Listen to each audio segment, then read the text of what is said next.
Hello everyone, welcome back to our channel mummy's cook. இன்றைக்கி சூப்பரான ரெசிபியோடு வந்திருக்கேன். ஸ்டஃப்டு பன்னீர் பராட்டா எப்படி செய்கிறதுன்னு பார்க்கலாமா? வாங்க வீடியோக்குள்ளே போகலாம். இந்த பராட்டாவுக்கு ஆஸ் யூஷுவல் நம்ம டோ தான் ரெடி பண்ணுறோம். அதுக்கு 2 கப் கோதுமை மாவு எடுத்திருக்கேன். கொஞ்சமாக சால்ட்டை ஆட் பண்ணிவிட்டு தண்ணி கொஞ்சம் கொஞ்சமாக ஆட் பண்ணிவிட்டு நம்ம ஒரு டோ ரெடி பண்ணிக்கலாம். உள்ள ஸ்டஃபிங்க்கு நான் கொஞ்சமாக பன்னீர் எடுத்திருக்கேன். நல்லா ஸ்க்ரம்பிள் பண்ணிவிட்டு 1 tablespoon garam masala, 1/2 tablespoon chilli powder, கொஞ்சமாக சால்ட் ஆட் பண்ணிவிட்டு நம்மளுடைய ஸ்டஃபிங் முதல்ல ரெடி பண்ணி வச்சுக்கலாம். இந்த ரெசிபி ரொம்பவே ஈஸியானது.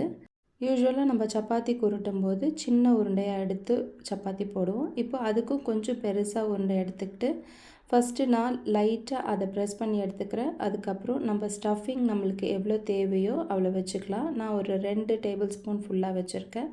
அதுக்கப்புறம் ரோல் பண்ணிவிட்டு திருப்பியும் நம்ம இதை திரட்டி எடுத்துக்கலாம்.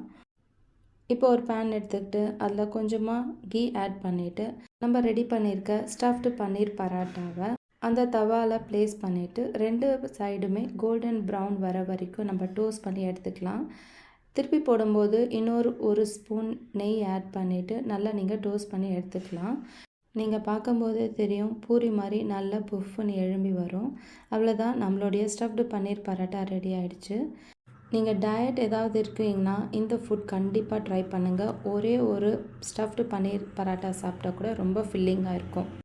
தேங்க்ஸ் ஃபார் வாட்சிங். Healthy cooking, happy eating. See you in the next video.